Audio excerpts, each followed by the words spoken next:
Welcome to the Alex Urbina radio show. We're live on the KHTS studio in downtown Newhall, California. I'm with advanced loan specialist, Mr. David Cantrell from American Family Funding. You are a funding agent, right? I am a mortgage lender. Mortgage lender. Yes. Thank you for being here today. My pleasure, my pleasure. You know, this show is all about life coaching and how to create maximum value for yourself from a life coach or from the simple willingness to be open to all possibilities. It's a series called Helping You Reach Your Full Potential. And today's show, I've labeled it How to Live in a Violent World.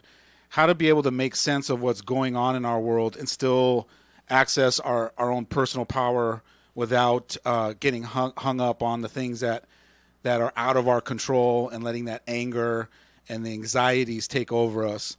In case you haven't heard, there has been another shooting a few days ago. They're naming it the Thousand Oaks Massacre, and it's a tragedy that happened locally within a 30-mile radius from us. Yeah. But it's a gunman entered into a local bar and grill in a community where young people are gathering, and he shot up the place, killing 12 innocent people, including a heroic law enforcement officer who ran in there to attempt to save lives. He injured dozens of other people, traumatizing families, communities, and millions of other people that have a compassionate heart, parents that have children that they truly care about and might be worried for their safety, as well as all the other people that are angry about these senseless acts of violence. And I invited you on the air today, David, to talk about this subject. Hopefully we can create some healing for people, including ourselves, and try to figure out how to move forward in a healthy way. And the reason I invited you is because both you and I were and have been truly affected by all of this senseless acts of violence in our world, not just our community, but this one hit us, I think harder because it's literally right around the corner. And a lot of our kids, even in this community, as well as our own kids, I know my son has frequented that spot. And so I don't know what it is about when it gets closer and closer, it really hits you harder. Well, and I also think that it hits us harder because our kids are that age too. I mean, this was a place where college kids go on specifically that night to hang out and dance and have a good time. And I know that, like you said, my kids have been there. And so it hits it a little bit home. And the one thing that's just struck me is it's sad that we're now saying another shooting, right? That's becoming much, much too frequent, and so that's why, like you said, this one hit me a little harder than most. I mean, they all affect me because I think they're all senseless and ridiculous. But this one hit a little bit, not only literally close to home, but close to home for the people that were injured and unfortunately killed. Yeah, and I think that there's also something about watching people suffering and hearing the tone in their voice. Correct. When their voice cracks, there's something that just strikes my heart, and I can feel their pain. And I don't know if that's just because I'm super sensitive or just practice being vulnerable and loving, and I have sympathy for people that suffer, and I just identify with them. I connect with them. And it just reminds me of all the times that either I've suffered or my family suffered, just suffering in general. Right. And it just reminds me that I care. Well, because nowadays it's so available through social media. I mean, it used to be, you'd hear it on the news, but now so many people are able to get their message out through, of hurt and anger and confusion and anxiety. And we all have access to this kind of stuff, and so we see it so much more, which I think is good because you're right. It hits, it connects with you when you're able to see what these people are going through, and it does remind me of when I was upset about something, or I can empathize with those people going through that. So, but it's I mean, we've coached together for a long time, and immediately, my first thought is, I'm so angry. I'm just so angry, and I don't know how to get over it. What do I do with that anger? Where do I go with that? And yesterday it was, I was depressed all day, just all day. I mean, it didn't matter what was going on. It was hanging there, and I couldn't get rid of it. And so that's my. I mean, how do you get over it? How do you? Where do you go? You know, that's kind of what I'm dealing with now. And I'm glad you asked that question, because when I sat in front of you and you shared that with me, and in order to share that, there has to be a little bit of vulnerability. You got to bring your wall down, and you got to let somebody know that obviously we choose people that we trust, right? People that aren't going to laugh at us or make fun of us or reject us. But you turn to somebody and you go, man, I'm angry, or I'm really affected by this, or this one's got me. Right. And when you shared that with me, it set the space for me to be able to be vulnerable as well and go, I'm angry too. Right. And I want you and everyone else listening know that being angry is part of the process. Right.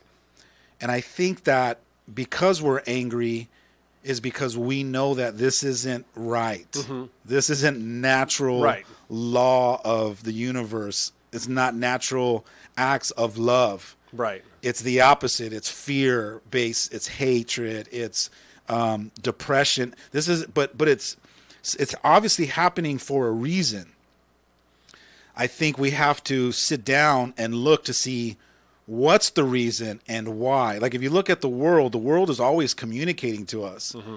And whether it's acts of nature or of acts of people, if we stop and look and go, why is this happening? And really dive into the why and what it means to us, and then deciding if it's effective for us or not, and then decide if it's not, then how do we course correct it? What am I going to do from this feeling that I'm feeling right now? Right. And it was, when you said you were angry too, when we had our discussion, I mean, that it made me feel better, because when you look at something like this, your first reaction is to be sad. I'm sad for these people. I'm sad that happened.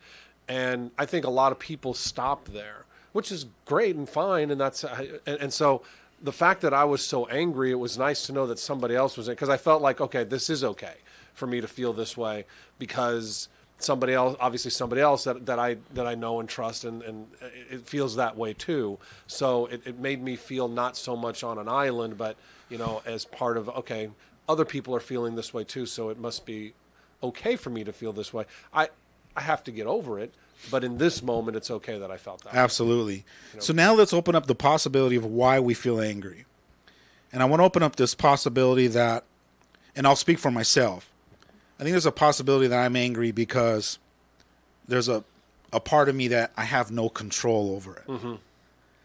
Like, yes. I cannot protect my kids when they walk out of that house after I give them a hug and a kiss and say, be careful, or, be smart, make smart decisions, all those. After that, and they get in the car and drive off, I have no control over at that point. Right. So I have to trust the world. Right. I have to trust the other people out there that they're not going to take their anger and frustrations and oppose that upon my kids, who I think that I've taught how to be trusting, loving, caring people. And I got to trust them in this world where anything can happen. Right. And not having that control and not being able to protect them all the time, I think that's what causes the anger in me to go, oh, yeah. It's something I got to surrender to. I got to totally trust everyone else in this moment. Yeah, and then when something like this happens, you realize that trust is broken, and that makes you angry, right? Because when you trust somebody and you're going to do a trust fall with them and they let you fall, that's right. You're going to get angry and upset about it. And I think that's what's happening here. Is you're right. I'm the same. I can't protect my family all the time. Nobody can, right? And so we're trusting the world, and now that trust has been broken.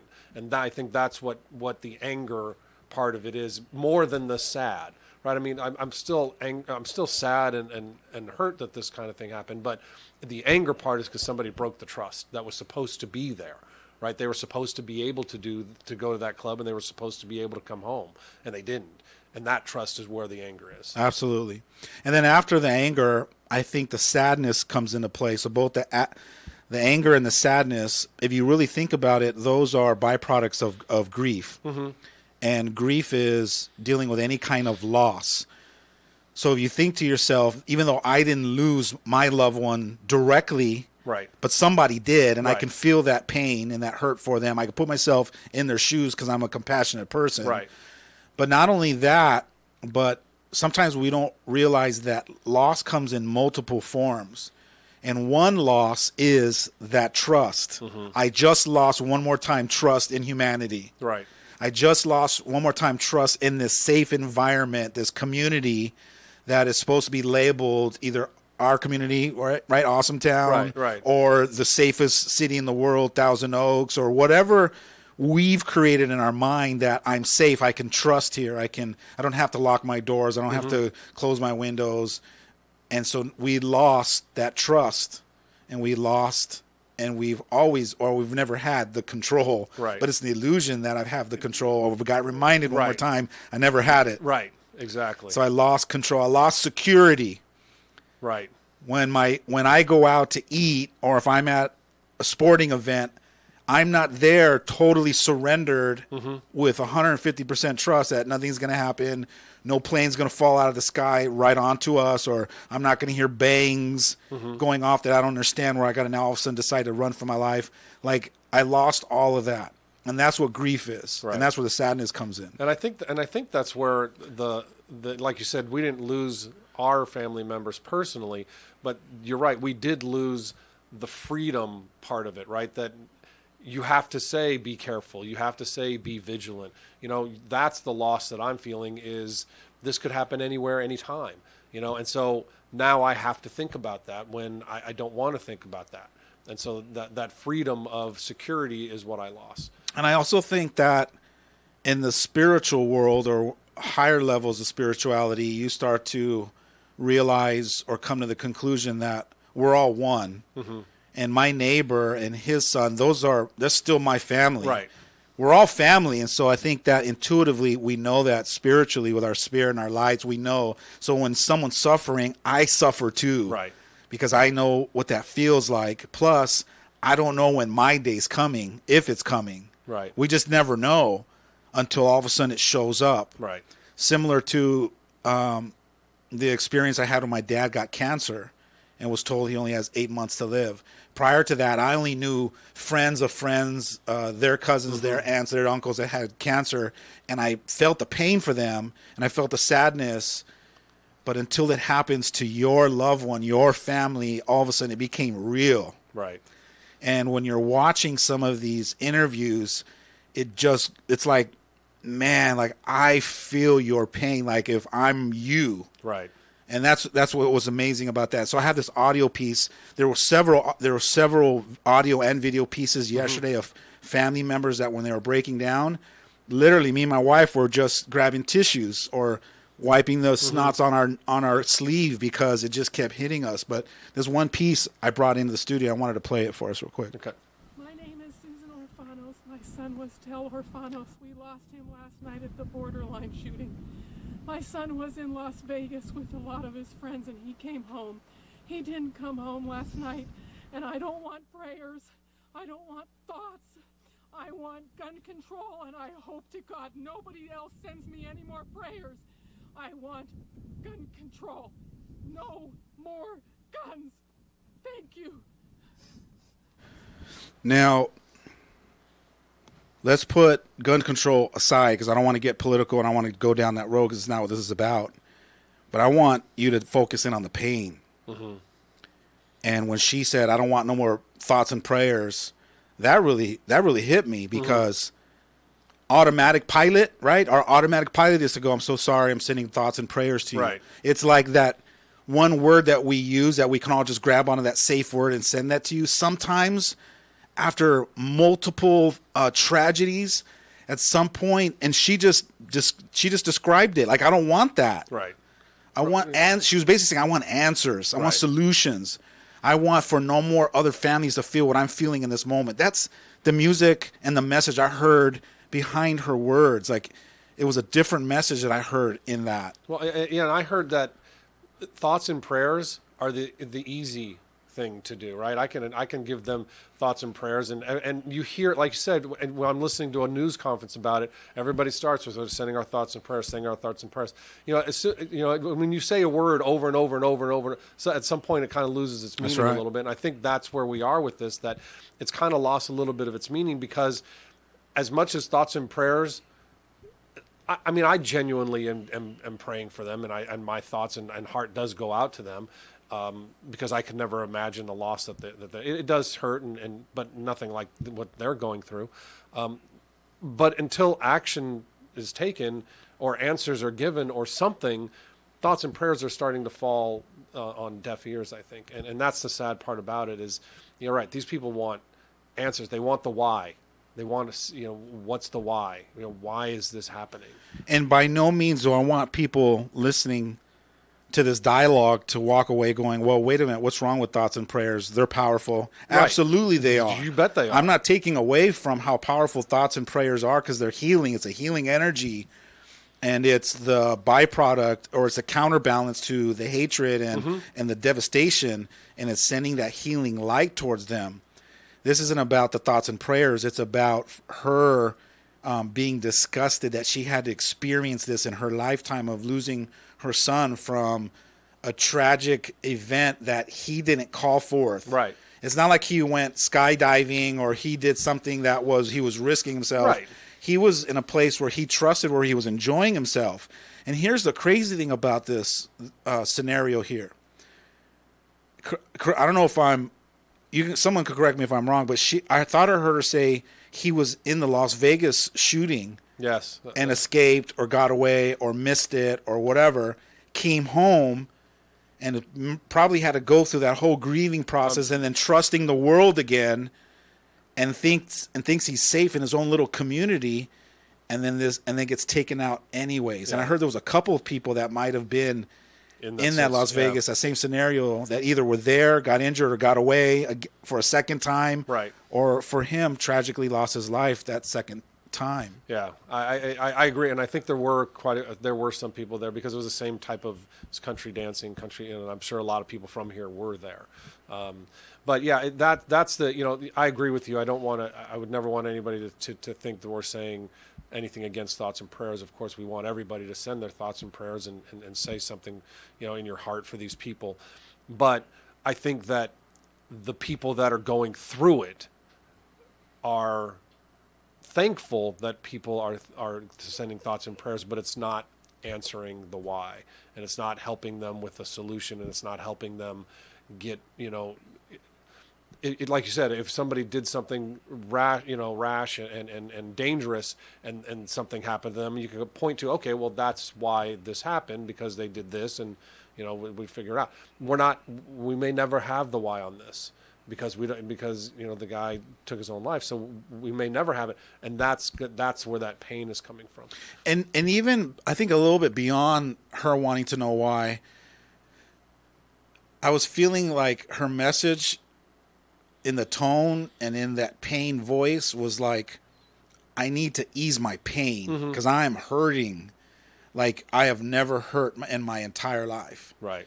And so to me, it was like, I need to ease my pain with somebody or some kind of a solution that says that no one else is going to have to feel this kind of excruciating pain ever again. Right. And you never know how she was feeling from the multiple other incidents that have coming down the pipeline the last 2 or 3 years or 20 years or maybe in her lifetime. But this struck her on that day, and it shattered her world. It took somebody from her that she loved, probably more than she loves herself. And I can say that because as a father, I love my kids more than I love myself. Of course. Like I would surrender my life in a heartbeat for them.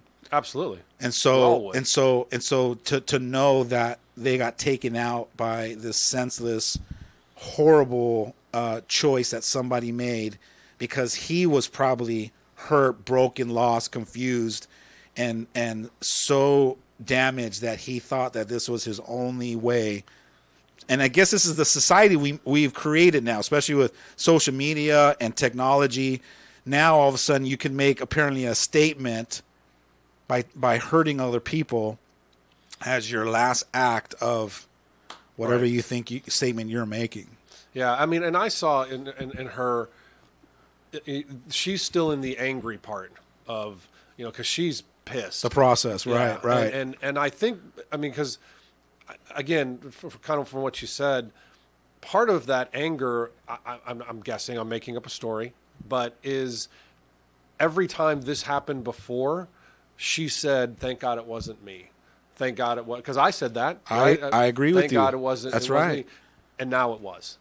And again, and that's where now that's the pissed, angry part of it is now it did come to her. But now we're sitting here in a new awareness going, it could be us. Mm-hmm. And Because- I think that's the scary part is that that could totally be us. I could totally visualize cameras in front of my house coming to you going, we want your opinion. Like, Right. what do you have to say about this? Right.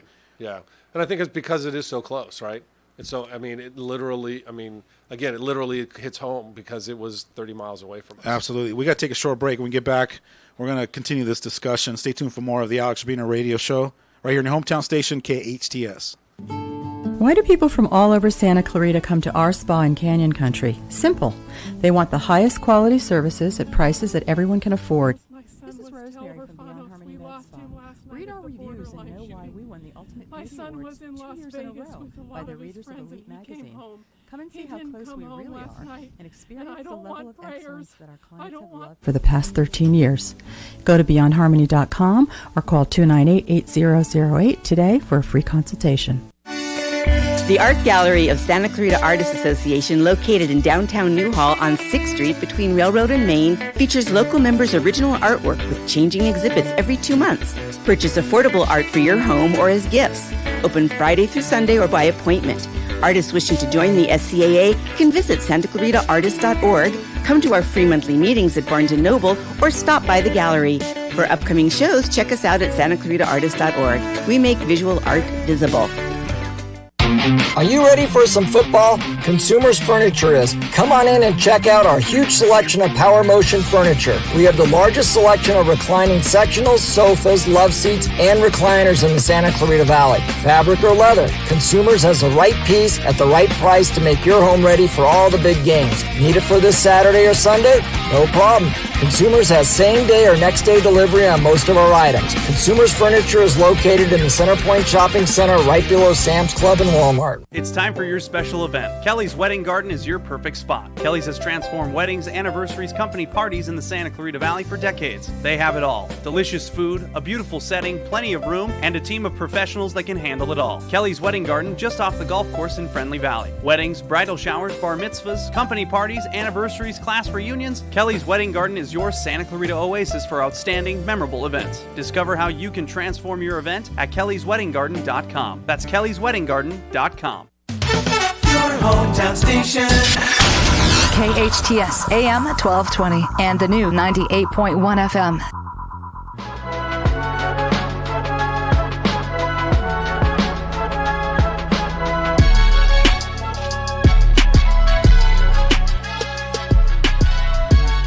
And welcome back to the Alex Urbina radio show. I'm your host, hanging out with David Control from American Family Funding. Today we're talking about this Thousand Oaks tragedy that happened a couple days ago.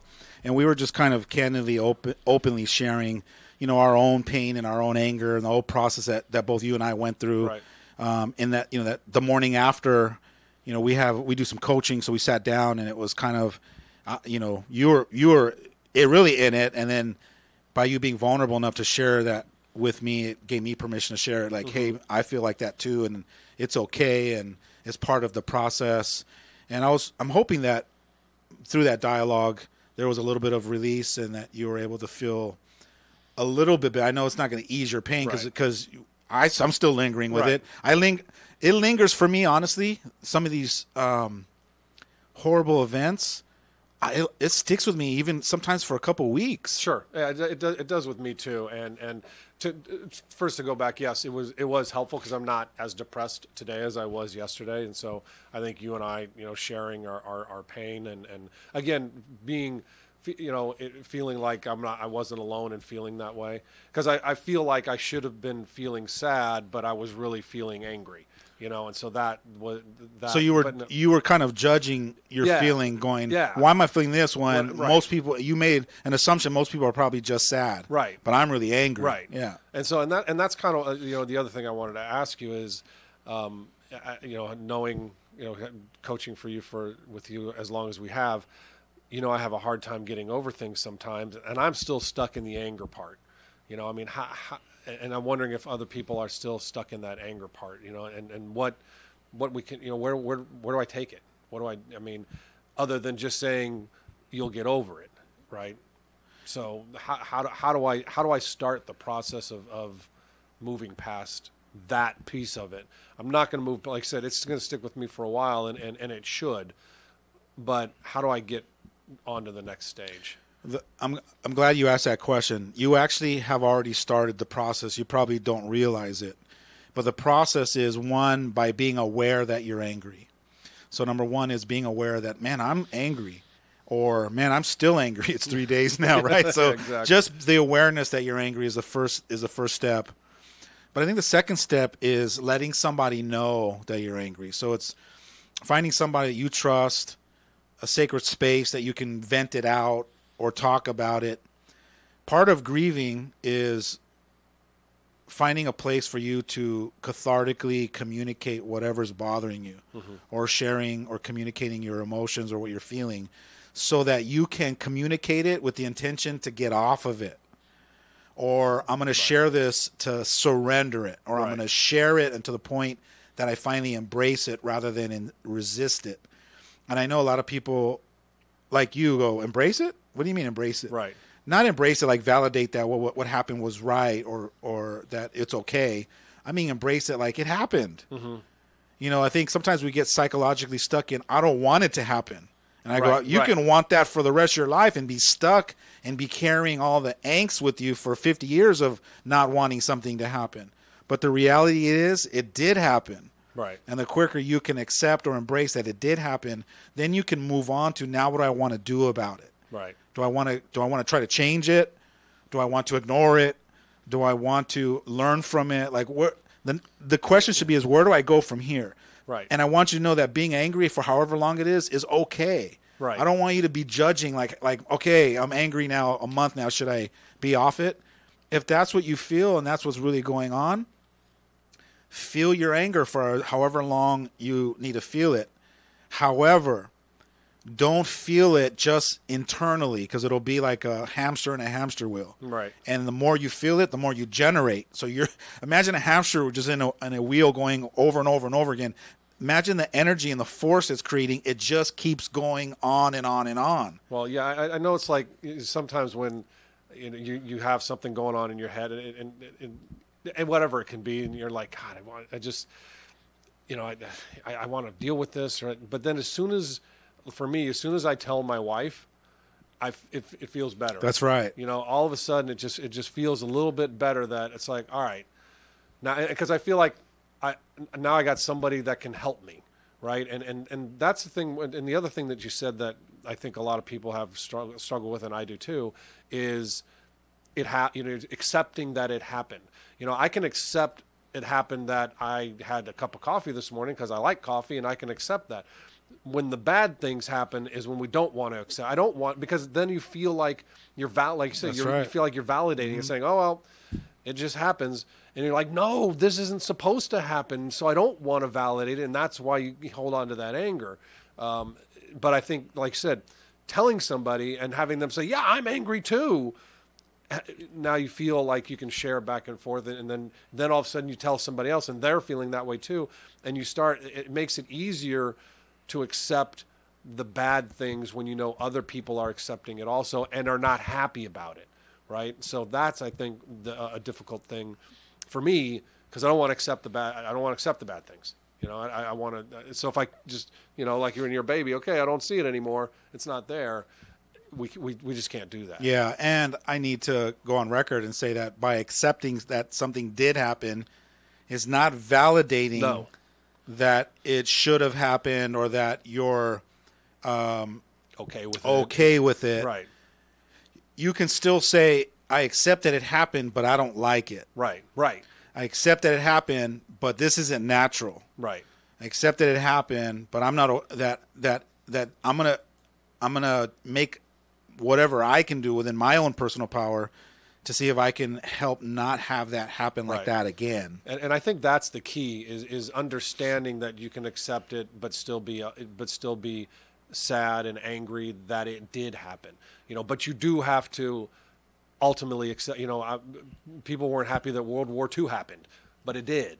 And people weren't happy that a lot of things happened, but by accepting it, understanding that you're not validating it and understanding you're not saying it's okay is important, because then you can take the next step saying, okay, this happened. It was horrible. I didn't like it. I'm never going to be okay with it. I'm never going to be happy about it. But now I can move to the next stage of how do I deal with that sadness. Yeah, or what do I want to do about it? Right. If enough of us got to the stage of I'm not okay with it and now I want to do something about it, right, that's when we're actually going to cause a shift in critical mass where something actually gets done, where the kind of proper action does take place, and that movement is going to cause a whole new shift. Right. So it's just, and we haven't got there yet based on results, not based on my opinion. Right. Based on results, it keeps happening, and not enough of us meaning, the people that have decided that I'm not okay and I'm willing to do something about it. Right. I think we think that what's little old me going to do about it, because it's so bigger than me. But imagine if all of us just decided at the same time. Imagine if we said at 10 o'clock p.m., everyone that's not okay with it, I want you to jump on a conference call. And we had 10,000 people. Mm-hmm. And then the next month is the next conference call, and we had 200,000 people. And we kept doing it till we had 1 million people. Just imagine that energy of all those 2 million people deciding they're not okay with it. Just that energy alone would cause a shift in our massive consciousness to be able to cause something to be different.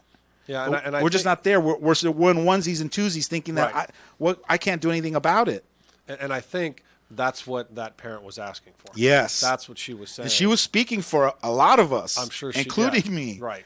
That when she said that statement, forget the words and what you want to make up about it, whether it was political or if it was pointing fingers, just the tone in her was, I've had enough. Right. The I've had enough is, I think, what a lot of us are feeling. Right. I know that I'm feeling that way. For sure. I wrote down a few things I wanted to share before we run out of time, so I'm just going to go over them. Maybe if you want to chime in or just we'll kind of talk about them. The first thing I wrote down was, you got to allow yourself to feel the pain. A lot of us don't feel our pain. Right. We numb ourselves out. Right. Don't numb your vulnerability, because what will happen is you're going to be a robot one day. Right. And then you're no good to the movement that some of us want to cause to make some change. Mm-hmm. If you're numb and you numb your vulnerability, there's no fire, there's no passion, there's no drive behind causing action. Right. So I'm a big component of reminding people that it's okay to experience your experiences. Because if not, you stuff all of your experiences, and then you're a walking around time bomb, just like all these other people that are exploding their emotions and their disgust and their pain onto others. Right. And I think that, because you said don't hide your pain. No, feel your pain. Experience your experiences. If you're sad, feel sad. If you have pain, feel the pain. If you're angry, feel it. Because through the feeling, you actually let it go. What a lot of us do, we just stuff it. I think also what's helped me in that is share it. Share your pain. Yes. Right. It's okay to tell somebody you're hurting. It's okay to tell somebody that you need help or that this is something you want to discuss, and that makes a big difference too. Yeah. Because most people want to say, well, how can I help? How I kept telling people lately that all of us, this is one of the most helpful, generous communities I've ever been in, but nobody wants to ask for help.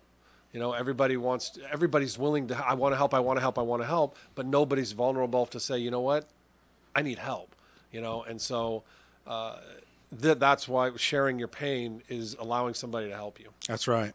And it's actually one of the next tools is actually communicating it.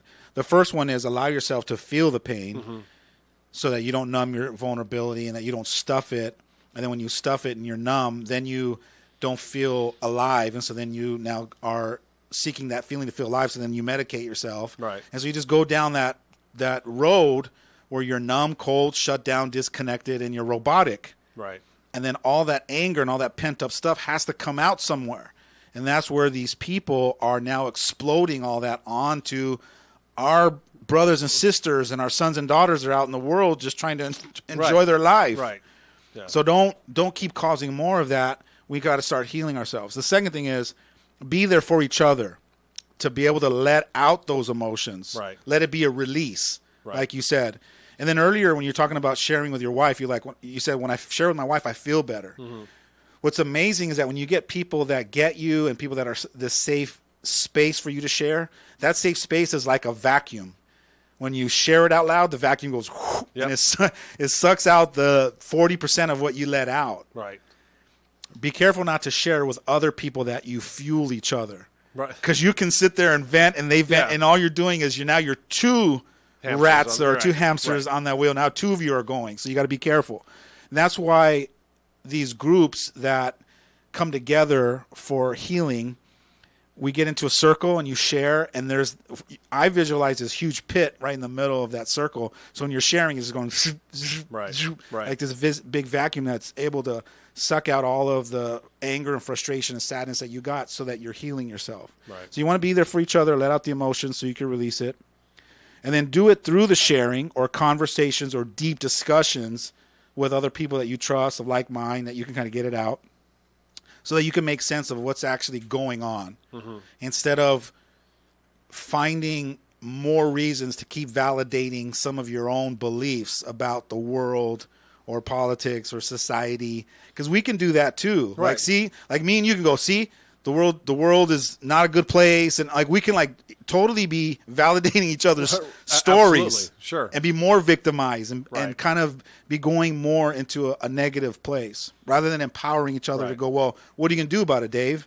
And you go, that's a great question, Alex. What are you going to do about it? And we Right. just come to the conclusion, like, we got to do something, because I'm not okay with it, right? Well, and I think part of the reason why that happens, especially in a situation like this, is because when you said you have to make sense of it, you can't make sense of, but that's okay.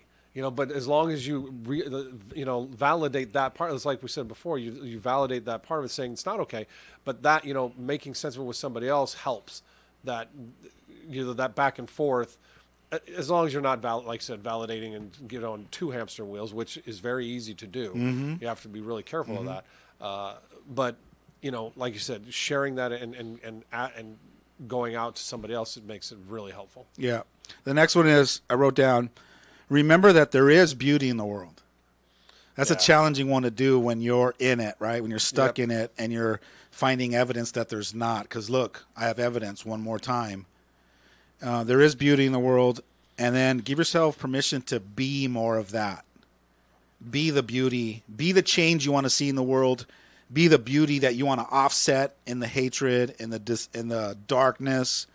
Counterbalance the fear and the hate and the violence with your own ability to be kind, loving, optimistic, compassionate, understanding. Those are our valuable tools that we were born with. We were born with this innate ability to heal each other and be there for each other and inspire each other.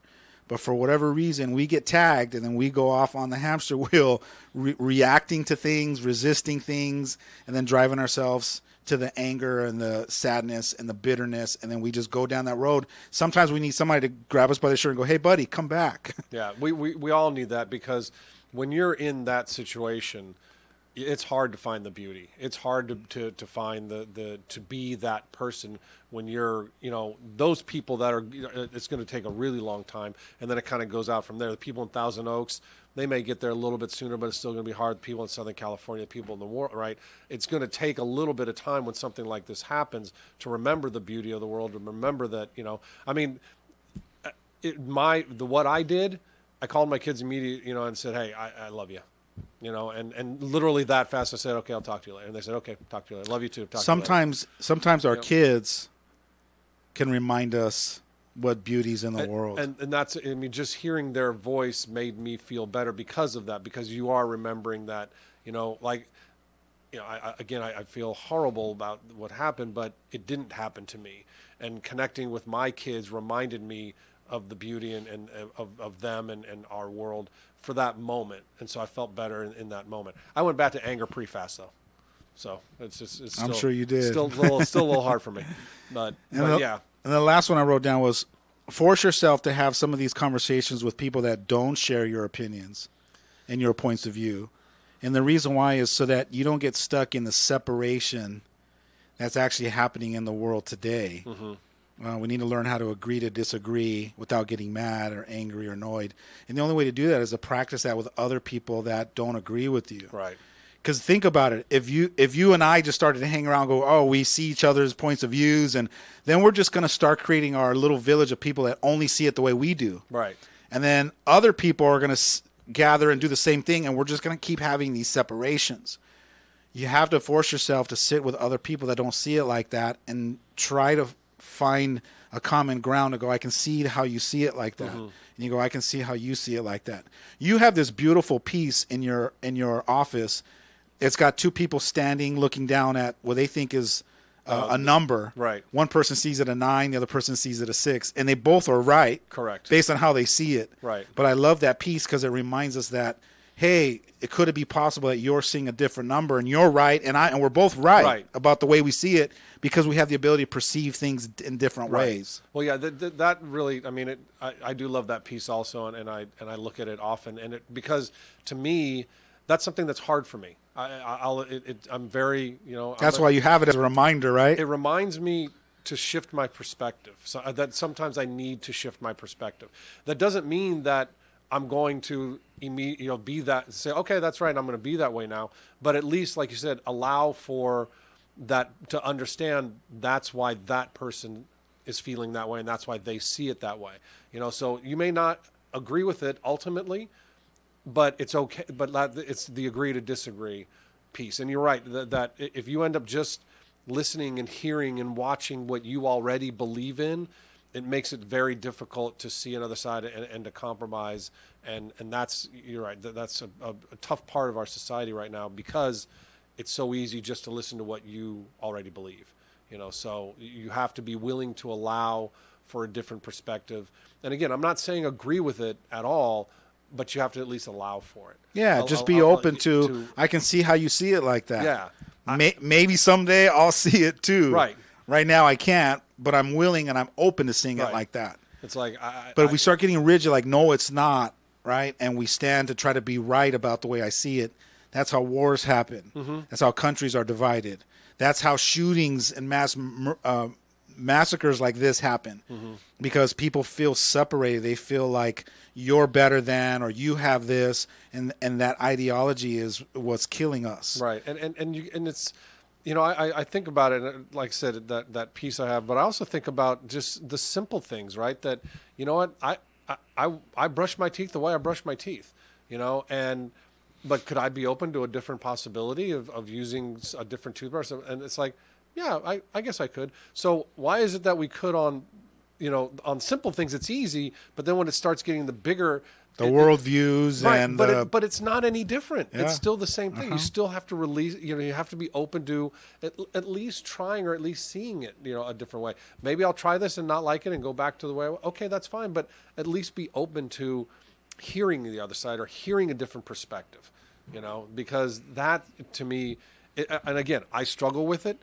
And sometimes in the back of my head, when I'm listening to somebody, that is has a different perspective, I'm thinking, this dude is crazy. There's no way I'm going to. But I'm trying to open myself, because that's where change happens, right? If we always listen to the same thing and always do the same thing every way, we're never going to grow. We're never going to change, and change and growth is what is good, in the world and in ourselves, but we have to be open to it, and it also depends sometimes on who you're hearing it from. Right, because I used to drive me crazy with my son. I wanted him to try this food. I'm telling you, this is good, and he would never do it. He'd eat the same thing all the time. And then he goes out with his friends. And like, hey, have you tried this lemon pepper chip? I'm like, are you kidding me? Yeah. But it's because it's coming from a different, that's right, a different place, and so that's the other thing that's again why coaching has been so helpful for me, is because it's coming from a different space. I'm not hearing it from my my old authority figures. Whoever you put in a box that says I'm supposed to listen to what they say, now it's coming from somewhere else. So, all right, are you open for some change? Sure. How about we go on a break? You open for that? Yes, I am. All right, we're going to take a short break. When we come back, we're going to wrap up the show. Stay tuned for more of the Alex Urbina radio show right here in your hometown station, KHTS. Santa Clarita, bedbugs are taking over our city. They've invaded our homes, our businesses, and most importantly, our sleep. If you have suspicious bites that appear nightly, or have a bug that you need ID'd, your best option is to make one call to All Pro. We offer a 100% guarantee that your bedbug issues will be solved with heat in one treatment. No need to tent or spray your house with chemicals. Heat is all you need. Call 661-298-2200 or text me a bug picture to 661-645-0540. It's time to sleep tight again, SCV. There are times when nothing else will do because you know exactly what you want. You want the Alamo, the taste of true Mexican cooking at its best. At Alamo, you're treated to a taste that is truly Mexican with an atmosphere to match. Enjoy a Cadillac margarita, try a mucho burrito, or sizzling fajitas. Voted the best Mexican food in the SCV and a favorite of former supervisor Mike Antonovich. Alamo Rotisserie in Granary Square, serving Santa Clarita for over 30 years. KHTS. Now FM, 98.1 FM, and AM 1220, your hometown station.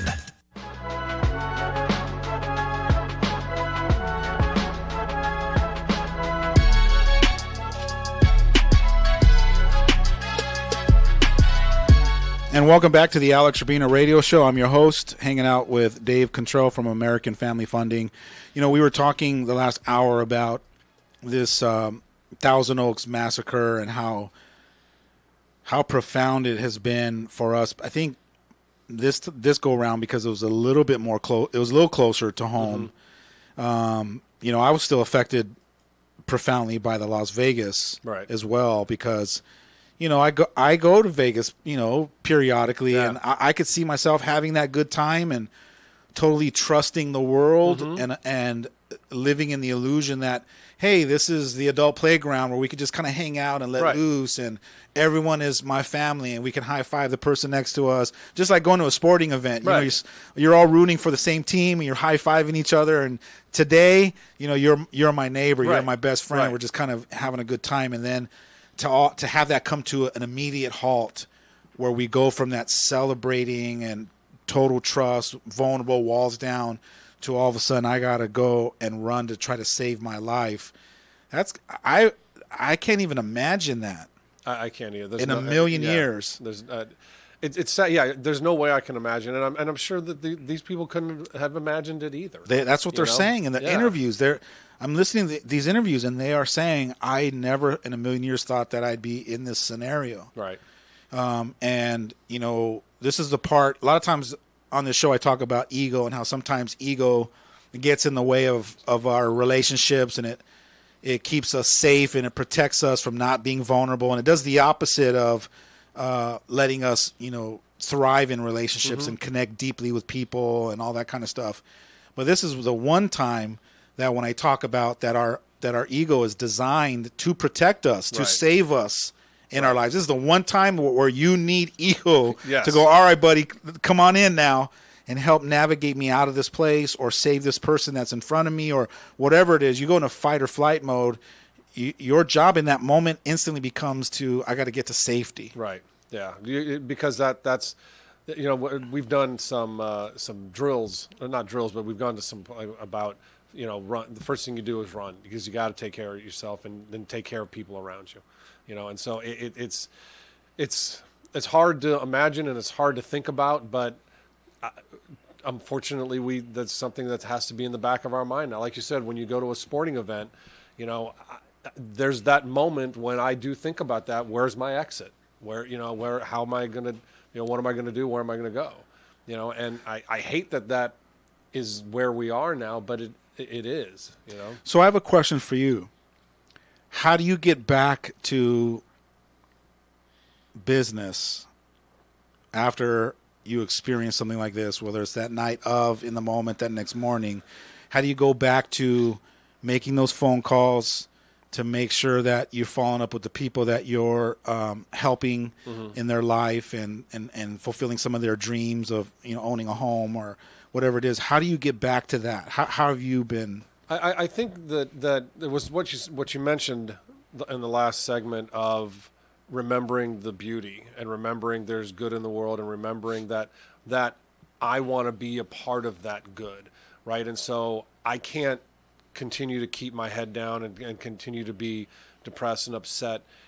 And I have to realize that I have something to give back, and I want to be there for people, and I want to be, even if it's talking about this situation, even if it's.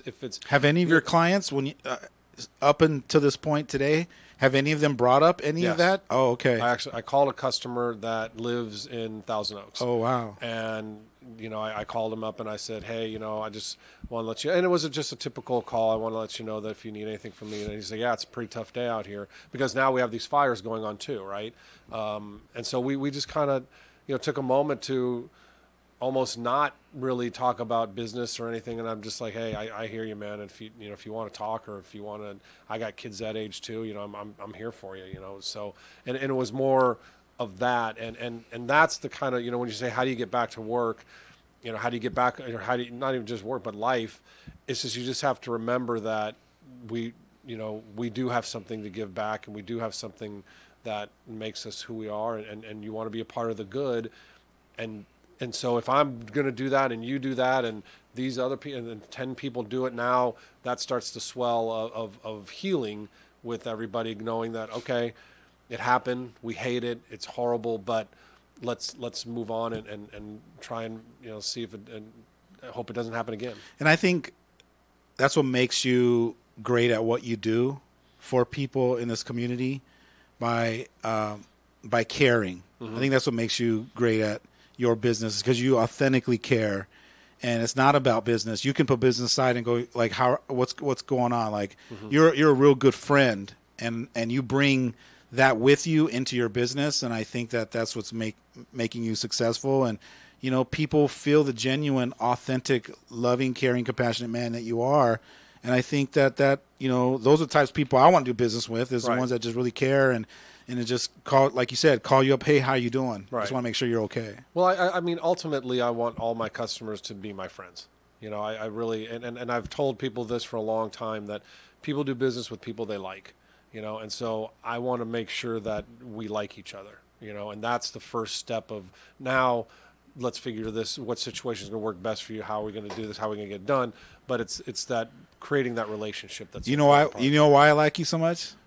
Because I end on time. Because you're a big kid like I am. Yeah. And we can recognize that. And I think when we were younger on the playground, we'd be like best friends and hanging out and supporting each other. But I appreciate you coming out, man, and hanging out with me and sharing and being vulnerable and really opening yourself up. And hopefully we've made a difference with people that have been listening. So thank you so much. It's my pleasure. And a lot of it comes from the fact that we've been coaching for a long time together. I appreciate that. That's all the time we have. The good news is we're live here every Friday at noon. Thanks for following me. You can follow me on Facebook at Coach Alex Urbina. I'm also on Instagram and YouTube. Thanks for joining us on the Alex Urbina radio show right here in your hometown station, KHTS.